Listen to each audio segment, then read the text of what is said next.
for me.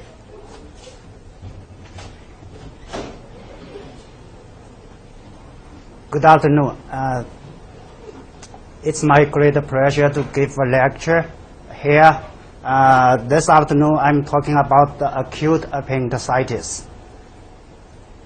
Acute appendicitis is one of the most common emergencies in surgery.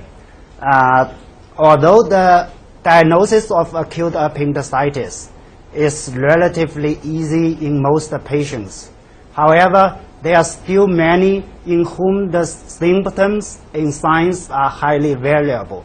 A firm clinical diagnosis may be very difficult to establish. So according to the literature, about 10 to 15% of the patients with the diagnosis of acute appendicitis are found to have a normal appendix at the surgery. So the misdiagnosis of acute appendicitis could be up to 10 to 15% in some major hospitals. In order to avoid the misdiagnosis and delay in the diagnosis and treatment for the patients with acute appendicitis, all physicians should have a thorough knowledge of acute appendicitis. So this afternoon I'm going to talk about the anatomy, pathophysiology, clinical manifestations, diagnosis, and differential diagnosis and treatment for the acute appendicitis. The first, I'm going to talk about the anatomy. Anatomically, the appendix is the vermiform process arising from the cecum. It's located at the right low quadrant of the abdomen. The appendix is about 5 to 10 centimeters in length. It has separated the mesoappendix. On the edge of the mesoappendix, there runs the appendicular artery and vein. The venous blood of the appendix will eventually return to the portal vein via the ileocholic vein and the superior mesenteric vein. The base of the appendix is relatively fixed in relation with the cecum. However, the tip of the appendix could be highly varied. It could be located at any point on the clockwise 360 degree along the base of the cecum. At any point, it could be located deep into the pelvis, or the lateral to the cecum, or the medial to the cecum, the in front of the ilium, or the behind the ilium. So the anatomical location of the appendix, the tip of the appendix, is highly varied. Since the relation of the base of the appendix is relatively fixed to the cecum, so for the anatomical abnormality of the cecum may although lead to the anatomical anomalies of the appendix. So it could be located up to the right upper quadrant and even to the left low quadrant with the cecum. Microscopically, the appendix is lined with the colonic epithelium, which can secrete the mucus, and characterized with the abundance in the lymph follicles, especially in the youth. The number of the lymph follicles could be up to more than 100, but with the age growth, it will be gradually become atrophic. The number will decrease gradually. Next, I'm going to talk about the pathophysiology.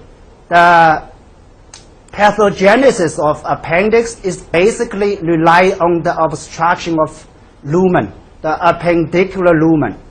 The two most common reasons for the appendicular lumen obstruction is the fecal lisp and the hypertrophy, hyperplasia of the lymph follicles on the submucosal layer. You know, since the mucosa of the appendix will continuously secrete the mucus. Once the lumen of the appendix is obstructed by either the fecal lisp or the hyperplasia of the follicle, lymph follicle, or even the foreign bodies, it will lead to the stasis of the appendicular content and elevated the intraluminal pressure. With the elevated intraluminal pressure and the stasis of the appendicular column, it will lead to the multiplication of the bacteria inside the appendix. Those bacteria, they will release the exotoxin and endotoxin. The bacteria, along with their toxin, the endotoxin and exotoxin, will damage the appendicular mucosa and eventually ulcerate the mucosa, so that the bacteria can have opportunity invade into the appendicular wall, and then it will lead to the establishment of inflammation. At the early stage, when the inflammation is confined to the mucosa or submucosal layers, clinically, pathologically, they present as the acute simple appendicitis. At this stage, the inflammation is confined to the mucosa and submucosal layer.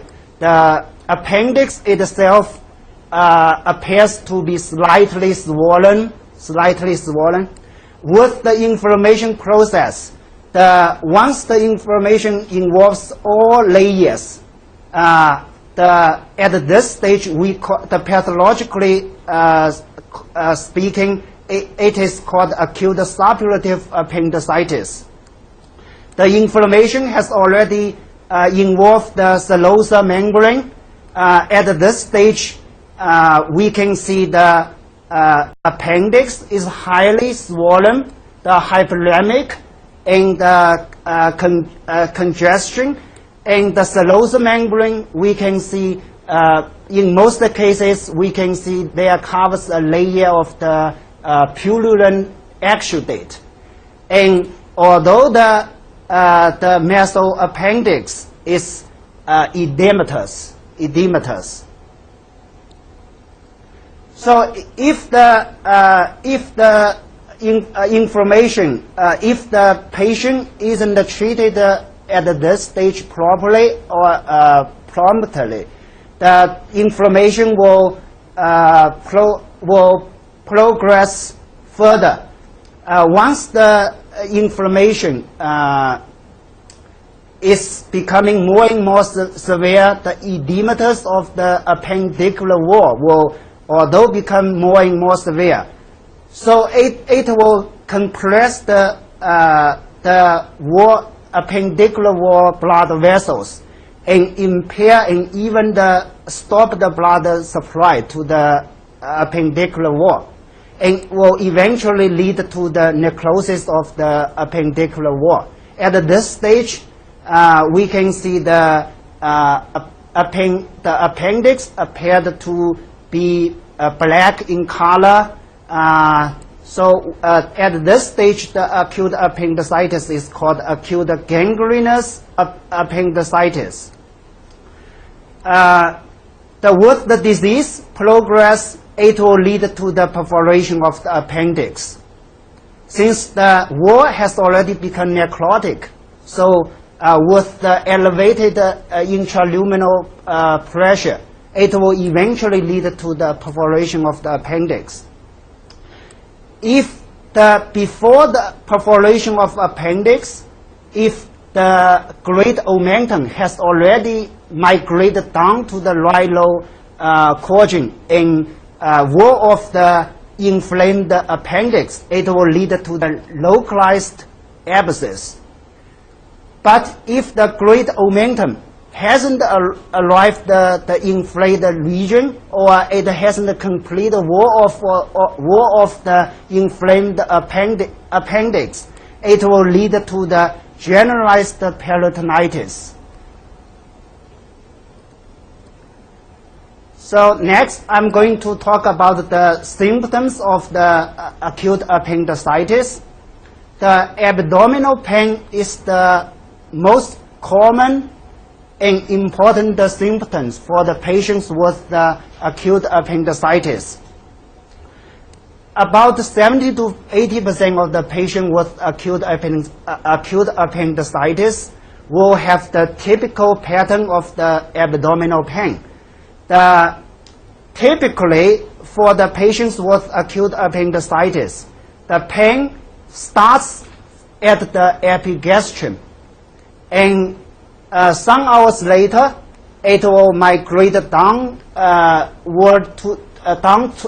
it will migrate towards the umbilicus, and usually the 6 to 8 hours after onset of disease, it will eventually localize at the right low quadrant. So this is the typical pattern for the abdominal pain for patients with the acute appendicitis. It happens in about 70 to 80% of the cases.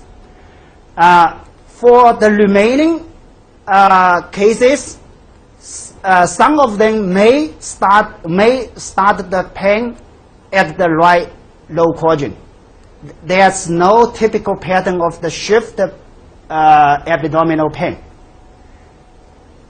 And once the patient complicated with the perforation of the appendix, the pain may diffuse throughout the whole abdomen, or may still localize at the low right quadrant if the inflamed appendix has already been worn off by the great omentum before perforation.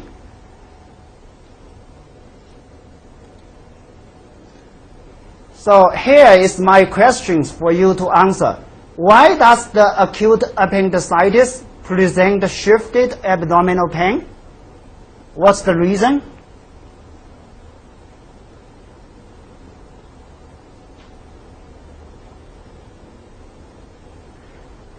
At the early stage of the disease, the inflammation still confined to the mucosa or submucosa layer of the appendix. Those parts of the appendix are innervated by the sympathetic nerve, which will enter into the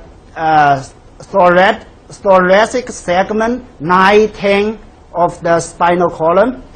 So the patient may feel the pain at the epigastrium. But once the inflammation process involves the all layer of the appendix, especially the selosa, the parietal membrane of the peritoneal cavity.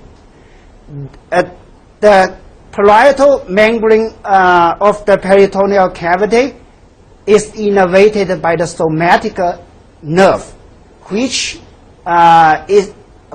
enters into the lumbar 1 or the thoracic 12 or lumbar 1 segment of the spinal column.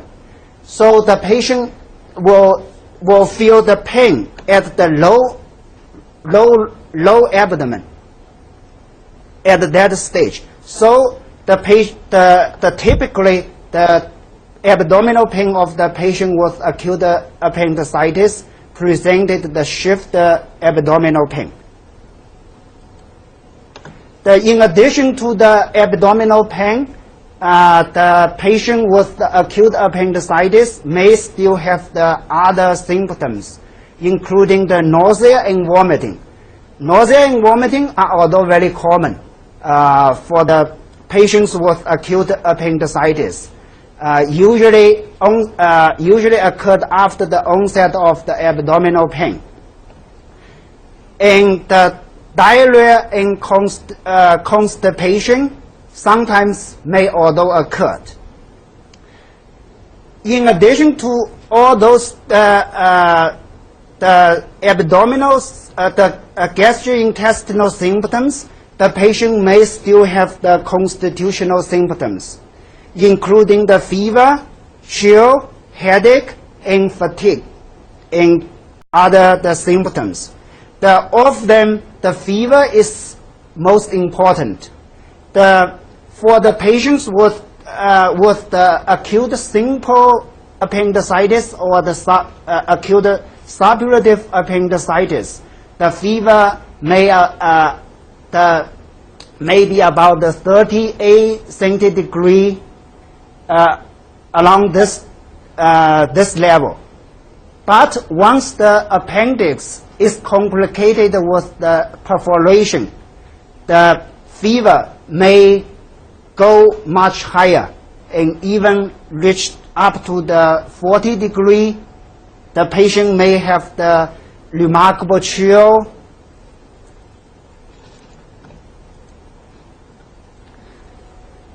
So for the patients with the acute appendicitis, the physical examination, on the physical examination, we may find some important signs.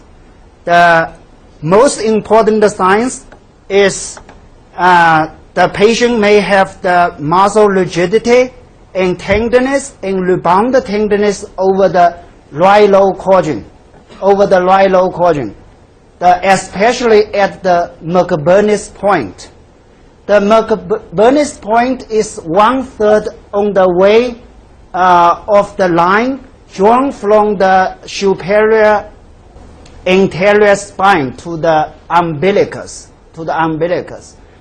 So, but we should be alert. Not all patients, especially at the early stage of the disease, all have the 3 signs. Probably some of them may have 1 or 2. But for the patients with acute appendicitis, regardless of the phase of the disease, the patient should have the tenderness over the McBurney's point.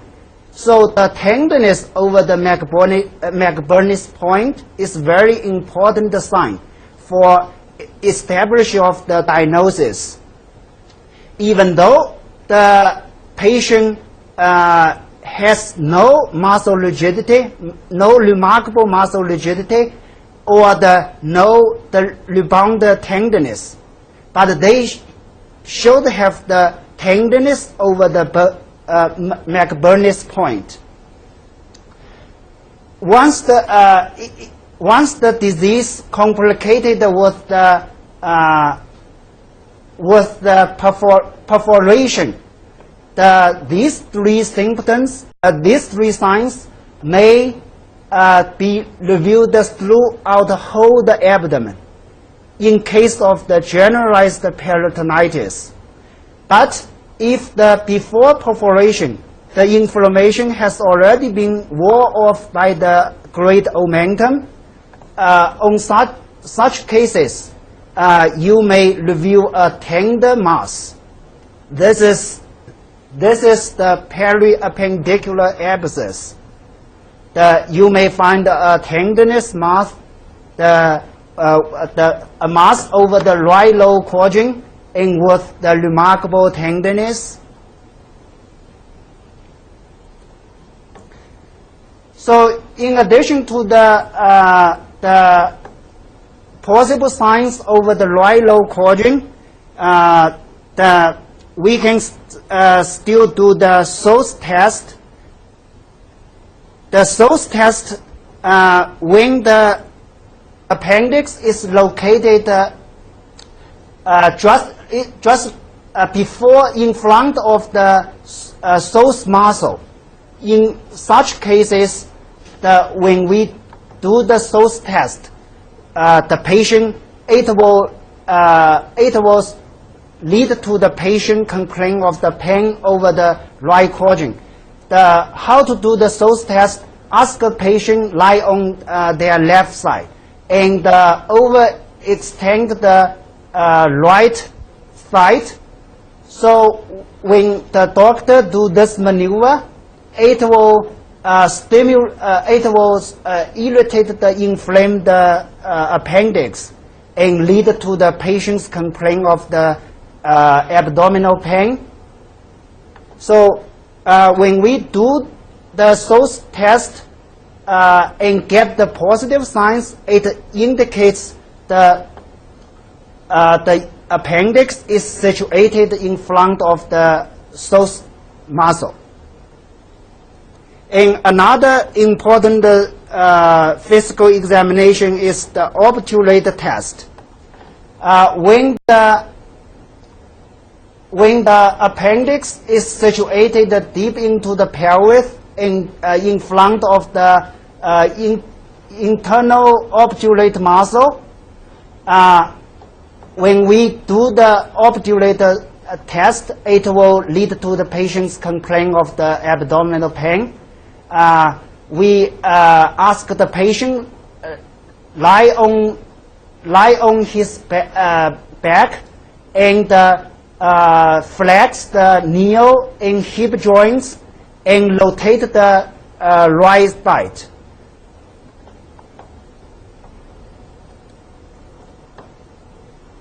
The laboratory investigation is although very important for diagnosis of acute appendicitis.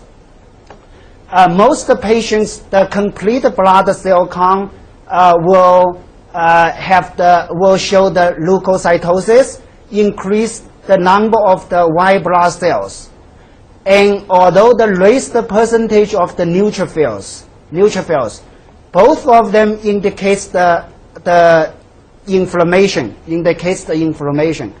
and the urinalysis. In most patients, the urinalysis usually is normal, but in some patients, it may reveal the presence of the red blood cell and even the white blood cell in the urine, especially in those the patients with the appendix situated near to the ureter. So once it's inflamed, it will stimulate the ureter and lead to the presence of the red blood cell and white blood cell in the urine. And the imaging investigation, although can give us some very important clues to the diagnosis of acute appendicitis, the plain X-ray film of abdomen, we may see the dilatation and gas fluid level of the cecum. This is due to the stimulation of the inflamed appendix. And occasionally, we may see the opaque calcified fecalis or the falling body over the right low quadrant. All these signs may help for the diagnosis of the acute appendicitis. And in addition to the plain X-ray film of abdomen examination, the ultrasound examination, although can give us very important clues to the to the diagnosis of acute appendicitis. This is the ultrasound examination.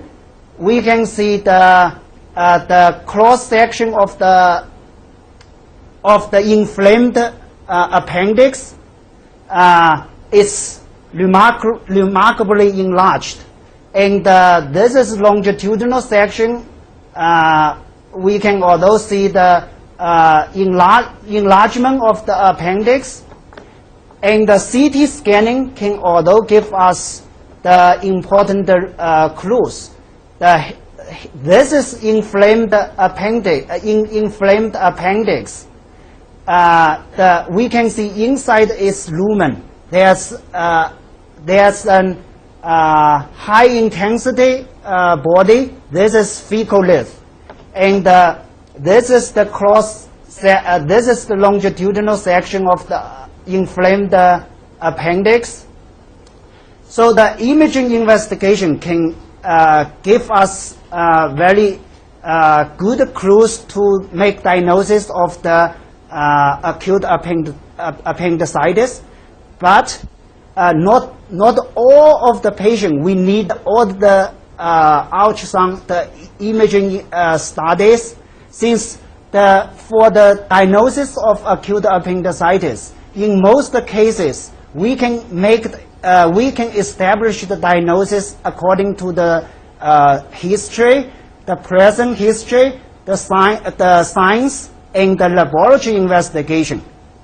But for some cases, with difficulties in making the diagnosis, under such circumstances, the imaging studies will be very helpful.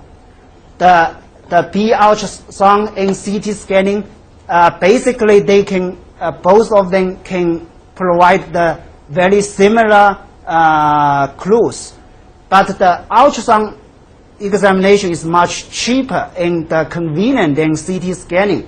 So for the difficult cases, we can order the ultrasound examination to help us to make the diagnosis. This is a case. A 35-year-old man. There was no specific past history. He complains of the abdominal pain for 8 hours. It started at the epigastrium and gradually moved toward the umbilicus. 2 hours ago, it localized at the right low quadrant of abdomen. The patient vomited twice and had a fever. On physical examination, the temperature was 38.1 centigrade. There were remarkable muscle rigidity, tenderness, and rebound tenderness on McBurney's point. The laboratory examination showed the white blood cell count is 70.8 times 10 to the 9th per liter, and neutrophils accounted for 89%. So what's the diagnosis for this patient? Yes, according to the history and the physical examination and the laboratory investigation, we can easily make a diagnosis of the acute appendicitis. This is very typical cases.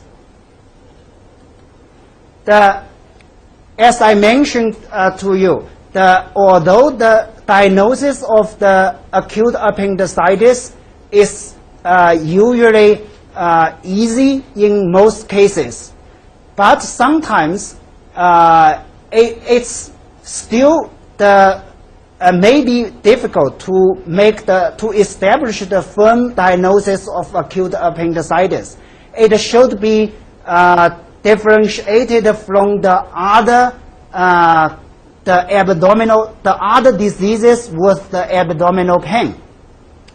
Among them, we should be alert to distinguish from the perforated perforated peptic ulcer. The perforated peptic ulcer, this kind of the patient with this disease, they may although start the pain at the epigastrium, and once the ulcer is perforated, the pain may diffuse through the whole abdomen. So it may mimic like a shifted abdominal pain. So when you make diagnosis of the acute appendicitis, should be alert to be distinguished from the perforated peptic ulcer. For the patients with peptic ulcer, on the physical examination, it will quite much more severe than the acute appendicitis. The abdomen, you may feel the board-like rigidity, and there were generalized tenderness and the rebound tenderness, not just confined to the right low quadrant, like the acute appendicitis. And very important on the physical, on the imaging investigation, the X-ray, plain X-ray film of abdomen may reveal the presence of the subphrenic gas. This will make you to diagnosis of the perforated peptic ulcer. And the other disease needed to be differentiated is the right ureter stone. The right ureter stone may lead to the right low quadrant pain, the pain over the right low quadrant. But this kind of pain usually radiated towards the penis or the scrotum, and the patient usually have no the constitutional symptoms like fever and urinalysis. The patient definitely have the presence of the red blood cells in the urine. All these points can help you to make the differential diagnosis. And there are a number of the gynecological diseases should be differentiated from the acute appendicitis. Those include salpingitis, ectopic pregnancy, ruptured cystic of the corpus luteum, volvulus of the ovary cyst. So all these diseases should be differentiated from the acute appendicitis. And another disease sometimes may be misdiagnosed as the acute appendicitis is the acute mesenteric lymphadenitis. This disease may have very similar symptoms as the acute appendicitis. It commonly occurs in the children. The pain of this disease typically is a little bit more medial than the acute appendicitis. But sometimes it may be very difficult to be distinguished from the acute appendicitis. So it should be very careful. For the treatment of the acute appendicitis is essentially the appendectomy. The appendectomy is the mainstay for the treatment of the acute appendicitis. For vast majority of the patients, once they are diagnosed as the acute appendicitis, the emergency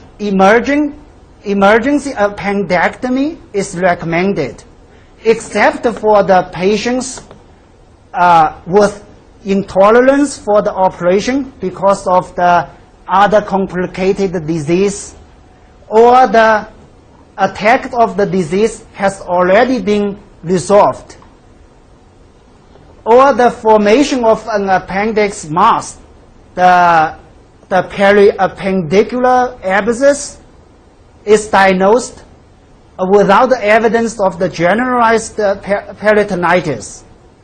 Those cases, the conservative treatment may be reserved. And for the appendectomy, typically we choose the McBurney's incision for the patients with the firm diagnosis of the acute appendicitis. We usually take this, the McBurney's incision. However, for some patients with undefined diagnosis of the acute appendicitis or just suspected, for those cases, we may take the transrectal incision. When we do this incision, if at surgery the patient was found to be not the acute appendicitis, the other disease, we can extend the incision, the upward or downward. If we take this incision, it will be very difficult to extend the incision.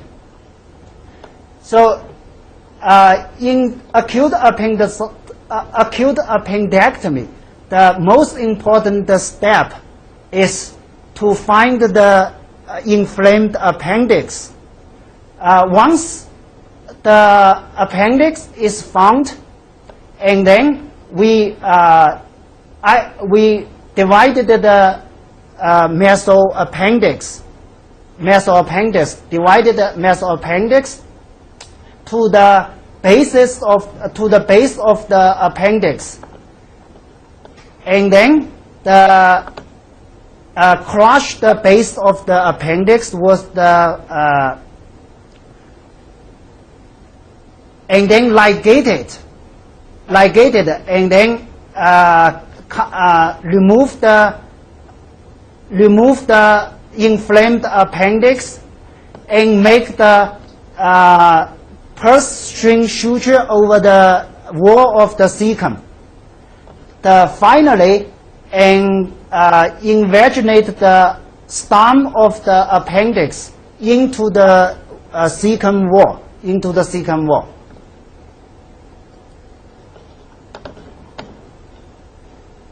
In the following, I'm going to talk about the complications of the acute appendicitis. The acute appendicitis, if it's not treated promptly, or the patient may develop some complications. The most important complication is intra-abdominal abscess. It's usually due to the delay in the diagnosis and the treatment. So the appendix is perforated, but wore off by the great omentum, and form the periappendicular abscess. It can also lead to the pelvic or subphrenic abscess. And another complication of the acute appendicitis is the internal and external fistula.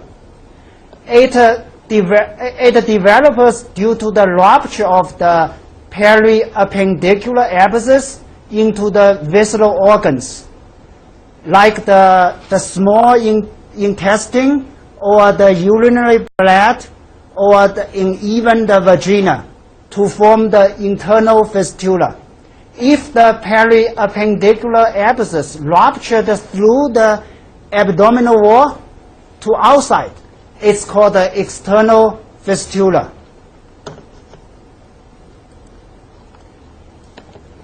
Another complication of the acute appendicitis is the pyelophlebolytis. That is the bacterial infection of the portal veins. As I mentioned to you, the venous blood of the appendix will drain up to the portal vein through the superior mesenteric vein. So once the appendix becomes inflamed, if the septic angulus in the appendicular vein detached and flow up into the portal vein, it will lead to the inflammation of the portal vein. So the patient will present the fever, chill, the jaundice, the hepatomegaly, the enlargement of the liver, and on the physical examination, you may review the tenderness over the epigastrium. This is very severe complication of acute appendicitis. But with the widespread use of the antibiotics, this complication has become very rarely seen in the clinic. And there are a number of the complications may occur after appendectomy. The wound infection is the most common complication for the after appendectomy, especially in the patients with the suppurative or the perforated appendicitis.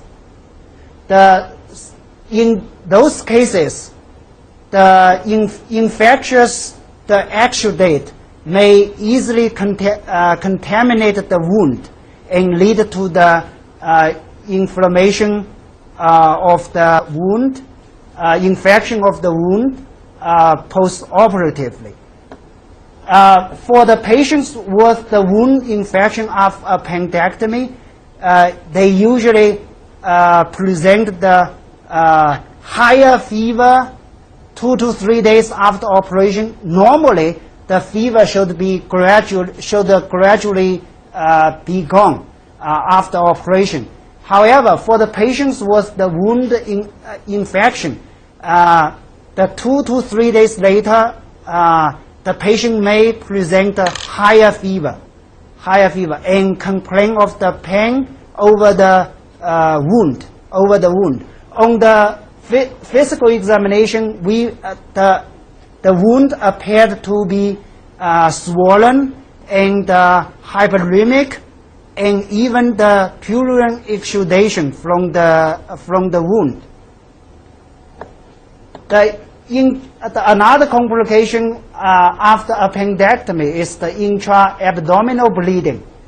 This is due to the loosening of the ligature of the mesoappendix.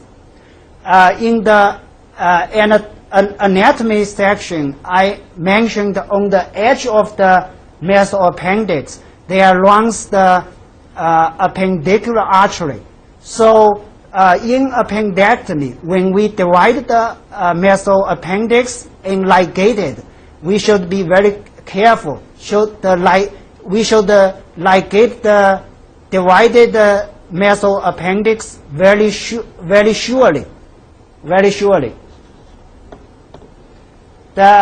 Another complication is the intestinal obstruction.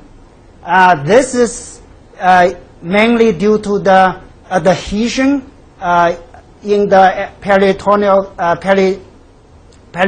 cavity after the operation.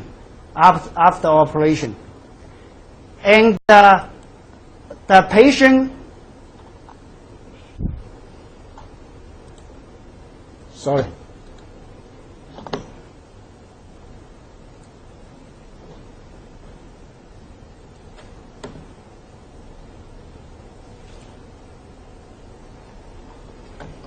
And the patient after the appendectomy may still have the remnant appendicitis if the stump of the appendix is left too long. So when we do the appendectomy, we usually just we divided the appendix at about 0.5 centimeter from the base, not leaving too long the stump of the appendix. If the stump of appendix is left over 1 centimeter in length, the patient after appendectomy may have the remnant appendicitis. For the patients with the remnant appendicitis, the symptoms are very similar to the appendicitis. And the last one is the fecal fistula. This is usually due to the loosening of the ligature of the appendicular stump. But before the